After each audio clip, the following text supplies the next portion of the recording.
जय हिंद दोस्तों, कैसे आप सब। आज हम गुजरात के जगत मंदिर 4 धामों में से एक धाम यानी कि द्वारकाधीश की बात करने जा रहे हैं। दोस्तों, आज की वीडियो में हम जानेंगे कि हमको द्वारका मंदिर कैसे पहुंचना है, वहां रुकने के लिए क्या व्यवस्था है, भोजन की क्या व्यवस्था है, हमको द्वारका मंदिर के साथ साथ और कहां घूमना है, और अंत में यह भी जानेंगे कि हमको द्वारका का कुल खर्चा कितना आएगा। तो दोस्तों, बने रहिए मेरे वीडियो में, एक एक करके सारी बातों को विस्तार पूर्वक समझते हैं, जिससे आपको द्वारका जाने में काफी सहूलियत मिल जाएगी। सबसे पहली बात करते हैं दोस्तों, हमको द्वारका कैसे पहुंचना है। दोस्तों, द्वारका आने के लिए आपके पास 3 मार्ग है। पहले मार्ग की अगर मैं बात करूं दोस्तों, वह है आपका बाय ट्रेन। दोस्तों, अगर आप ट्रेन से आना चाहते हैं तो द्वारका में ही आपका रेलवे स्टेशन है। आपके शहरों से अगर द्वारका के लिए ट्रेन है तो आप द्वारका पहुंच सकते हैं। अदरवाइज अगर आपको द्वारका तक की ट्रेन नहीं मिलती है तो फिर आपको आना होगा राजकोट। दोस्तों, राजकोट जंक्शन है जहां से आपको द्वारका के लिए ढेर सारी ट्रेन मिल जाएगी। अगर आपको डायरेक्ट ट्रेन नहीं मिलती है तो आप राजकोट आकर भी द्वारका पहुंच सकते हैं। और दोस्तों, मैं सबसे बड़े शहर की बात करूं दोस्तों, वह है आपका अहमदाबाद। तो आपको अहमदाबाद पहुंचना पड़ेगा और यहाँ से आपको डायरेक्ट ट्रेन मिल जाएगी द्वारका के लिए। तो ये था दोस्तों आपका ट्रेन का ऑप्शन। दूसरे ऑप्शन की बात करते हैं दोस्तों, वह है आपका बाय रोड। दोस्तों, अगर आप बाय रोड आते हैं या प्राइवेट व्हीकल से आ रहे हैं तो आप अहमदाबाद राजकोट होते हुए द्वारका आ सकते हैं। वही अगर मैं बात करूं, अगर आप बस से आ रहे हैं तो भी आप अहमदाबाद पहुंच के वहां से आपको द्वारका के लिए बसें मिल जाएंगे, जो कि आपको 8 से 10 घंटे में द्वारका पहुंचा देंगे। इस तरीके से आप अहमदाबाद से भी अपनी बस ले सकते हैं, या फिर आपको राजकोट से भी बस मिल जाएगी डायरेक्ट द्वारका के लिए। और तीसरा ऑप्शन की अगर बात करूं दोस्तों, वह है आपका फ्लाइट से।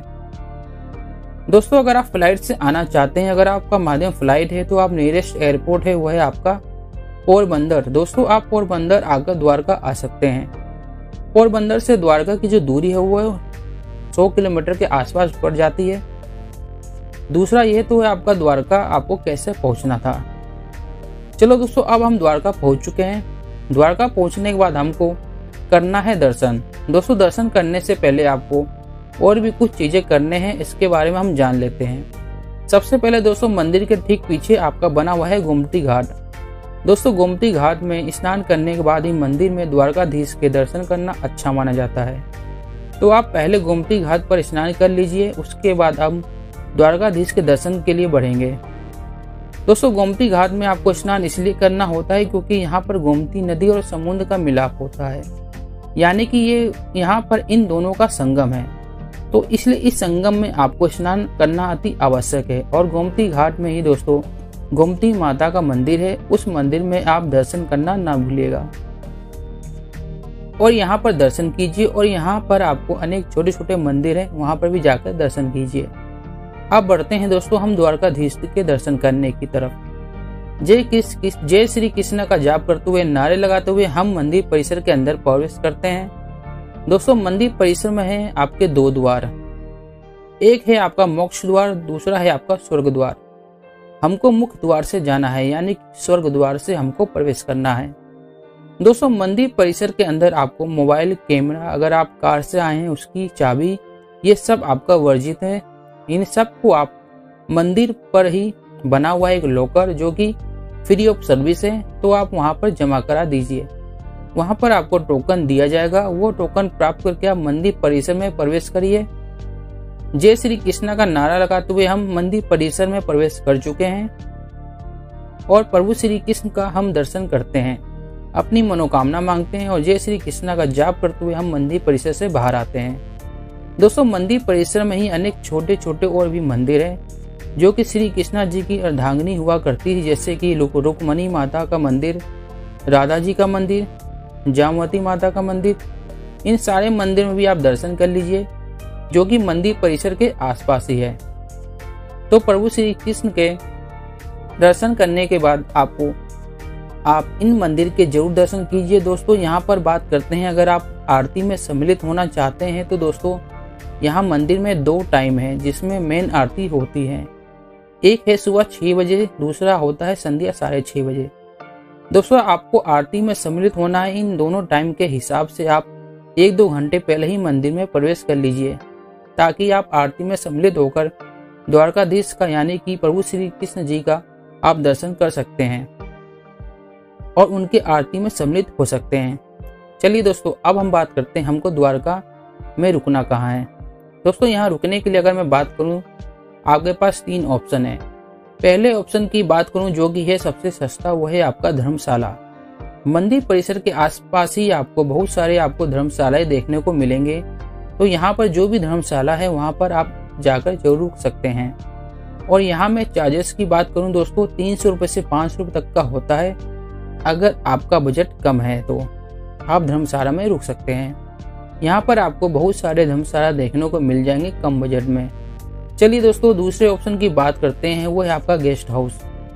दोस्तों, द्वारकाधीश मंदिर ट्रस्ट की तरफ से वहाँ पर गेस्ट हाउस बनाए गए हैं। अगर आप गेस्ट हाउस में रुकना चाहते हैं तो वहाँ गेस्ट हाउस में भी आप रुक सकते हैं। यहाँ की अगर मैं कॉस्ट की बात करूँ दोस्तों, तो आपको 500 रुपये से 700 रुपये पड़ता है नॉन एसी का। तो यहाँ पर भी आप स्टे कर सकते हैं। अगर आप मंदिर ट्रस्ट के गेस्ट हाउस में रुकना चाहते हैं तो और तीसरा ऑप्शन है आपका दोस्तों प्राइवेट होटल।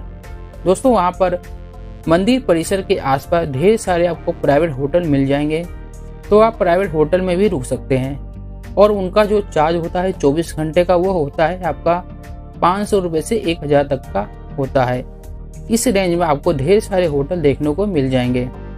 चलिए दोस्तों, इसी के साथ साथ हम बात कर लेते हैं हमको भोजन कहाँ करना है और भोजन करने की क्या क्या व्यवस्था द्वारका में की गई है। भोजन करने का भी दोस्तों यहाँ पर 2 ऑप्शन है।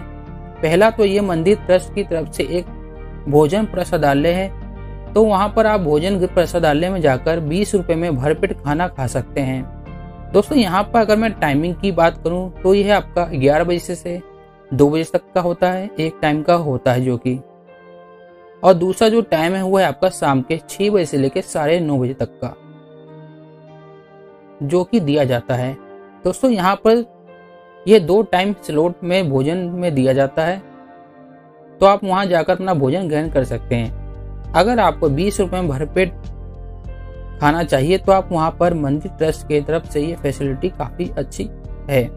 तो आप एक बार जाकर जरूर भोजन ग्रहण करिएगा। और दूसरे ऑप्शन की अगर हम बात करते हैं, वो है आपका बाहर का रेस्टोरेंट या फिर प्राइवेट होटल। या यहाँ पर आपको बहुत सारे रेस्टोरेंट होटल देखने को मिलेंगे जहाँ पर भोजनालय बना हुआ है। तो वहाँ पर भी आप जाकर भोजन ग्रहण कर सकते हैं।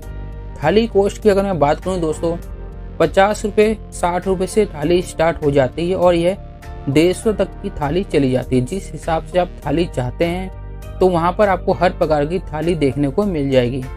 तो ये तो था दोस्तों आपका भोजन करने के लिए।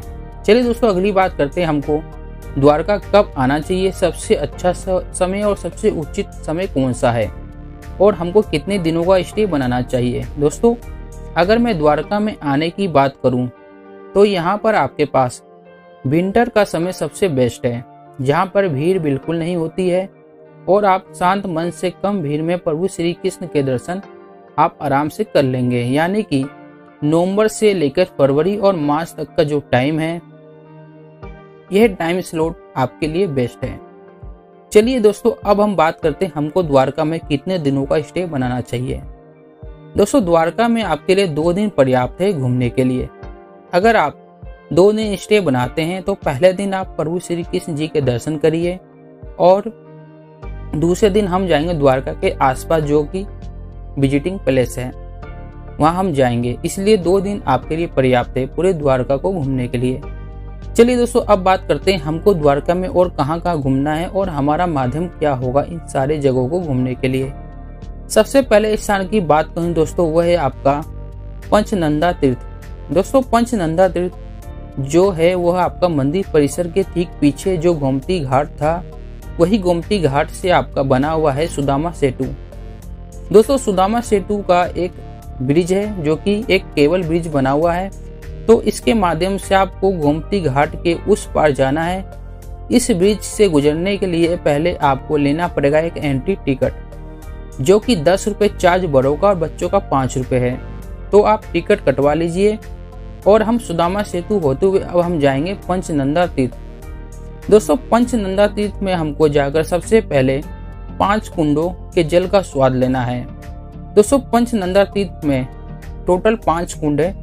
5 पांडवों के नाम पर 5 कुंड बनाया गया है और हर एक कुंड में जल का जो स्वाद है वो मीठा है और मीठा स्वाद होने के साथ साथ सारे कुंड का जो स्वाद है उन सब का स्वाद अलग अलग भी है। तो एक बार यहाँ जाकर आप 5 कुंडों का स्वाद जरूर लीजिए। दोस्तों वहीं पर पंचनंदा तीर्थ के पास वहाँ पर एक लक्ष्मी नारायण जी का मंदिर है। तो दोस्तों आप लक्ष्मी नारायण जी के भी दर्शन कीजिए, वो मंदिर में जाइए, मत्थे टेकिए और कुछ समय वहाँ पर भी बिताइए। दोस्तों इस मंदिर परिसर में आपको एक खूबसूरत और एक बेहद शानदार पेड़ देखने को मिलेगा। दोस्तों वो वही पेड़ है जहाँ पर दुर्वासा मुनि बैठकर तप किया करते थे और इस पेड़ की जो खूबसूरती है वो काफी लाजवाब है।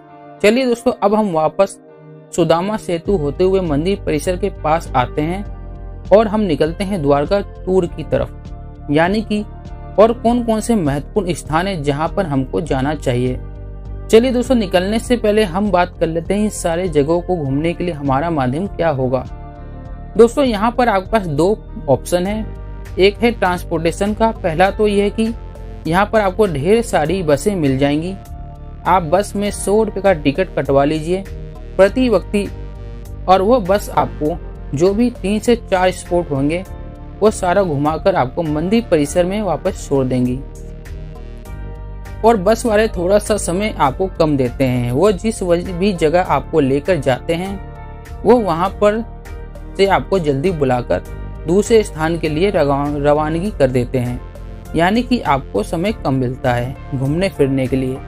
तो मैं यह बोलूँगा कि आप यहाँ पर ऑटो कर लीजिए। दोस्तों ऑटो वाला आपसे 700 रुपये 800 रुपये में गाड़ी बुक कर लेंगे और वह इन सारी जगहों को घुमाकर वापस मंदिर परिसर में छोड़ देगा। चलिए दोस्तों अब हम निकलते हैं अपनी यात्रा की तरफ। सबसे पहला स्थान है दोस्तों आपका गोपी तालाब। दोस्तों यह वही तालाब है जहाँ पर भगवान श्री कृष्ण गोपियों के साथ रासलीला खेला करते थे। तो यहाँ पर आप जाकर जरूर स्नान करिएगा क्योंकि यहाँ का स्नान पवित्र माना जाता है। तो अपने साथ आप कपड़े भी लेकर चलिए ताकि आप गोपी तालाब में स्नान कर सके। दोस्तों गोपी तालाब के पास में ही आपका नागेश्वर ज्योतिर्लिंग का मंदिर है। मंदिर परिसर के अंदर भोलेनाथ जी का ज्योतिर्लिंग है, यहाँ पर भी आप दर्शन कीजिए, मनोकामना मांगिए और ओम नमः शिवाय का जाप करते हुए हम आगे प्रस्थान करते हैं। दोस्तों अगला आपका है रुक्मणी माता का मंदिर। दोस्तों रुक्मणी माता का मंदिर काफी सुंदर है, तो आप यहाँ पर जाकर रुक्मणी माता के दर्शन कीजिए और कुछ समय आप यहाँ भी दीजिए। चलिए दोस्तों आखिरी स्थान की बात करते हैं, वो है आपका भेट द्वारका। दोस्तों भेट द्वारका दोस्तों हमारे द्वारकाधीश मंदिर से 30 किलोमीटर की दूरी पर पड़ता है। तो आप भेट द्वारका जाइए और भेट द्वारका में जाने के लिए आपको लेना पड़ेगा बोट, क्योंकि भेट द्वारका दोस्तों समुद्र के बीच में एक टापू पर बना हुआ है, उसी को हम भेट द्वारका कहते हैं। दोस्तों इस जगह को भेट द्वारका इसलिए कहा जाता है, प्रभु श्री कृष्ण जी के जो मित्र थे सुदामा, वह पहली बार इसी जगह पर उनसे मुलाकात किए थे, इसलिए इस जगह का नाम भेट द्वारका रखा गया है। दोस्तों भेट द्वारका में आप पहुंच चुके हैं, अब हमको यहाँ से लेना है बोट। दोस्तों बोट वाला आपसे 10 रुपये लेगा एक व्यक्ति का और वो आपको भेट द्वारका लेकर जाएगा। दोस्तों 5 किलोमीटर की दूरी होती है, तो 15 से 20 मिनट लगते हैं। तो आप बोट में बैठिए, बोट का आनंद लीजिए और भेट द्वारका जाइए। दोस्तों भेट द्वारका हम पहुंच चुके हैं। भेट द्वारका में उतरने के बाद हमको 1 किलोमीटर पैदल और आगे जाना है। दोस्तों यहाँ से आप ऑटो करके भी जा सकते हैं या फिर पैदल भी जा सकते हैं। ऑटो वाला आपसे एक व्यक्ति का 10 रुपये लेगा और आपको भेट द्वारका छोड़ देगा। दोस्तों यहाँ पर कुल 5 मंदिर है। पहले तो आप दर्शन करना है प्रभु श्री कृष्ण के, दूसरा है आपका सद्भावना मंदिर, तीसरा है आपका राधा जी का मंदिर, चौथा आपका जमुनकी माता का मंदिर और 5वां है आपका रुक्मणी माता का मंदिर। दोस्तों ये सारे मंदिर है जो आस पास में ही है, तो आप भेट द्वारका में जाइए, इन सारे मंदिर पर घूम सकते हैं।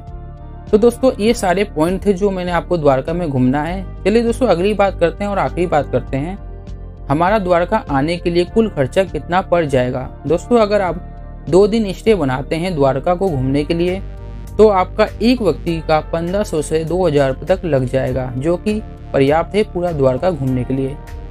दोस्तों इस खर्चे में मैंने ना तो आपके ट्रेन का टिकट, बस का टिकट ना ही आपके फ्लाइट का टिकट को ऐड नहीं किया है। यहाँ पर सिर्फ मैंने द्वारका में होने वाले खर्चे को इंक्लूड किया है और 2 दिन का यह सफर आपका रहेगा। तो दोस्तों ये था द्वारका का घूमने का संपूर्ण वर्णन। अगर आपको यह वीडियो अच्छी लगी है तो प्लीज हमारे चैनल इंडिया टू वर्ल्ड को सब्सक्राइब कीजिए और घंटी वाले चिन्ह पर क्लिक करना ना भूलिएगा। यह प्रक्रिया है एकदम निःशुल्क और आप देख पाएंगे हमारे वीडियो सबसे पहले। तब तक के लिए जय हिंद दोस्तों।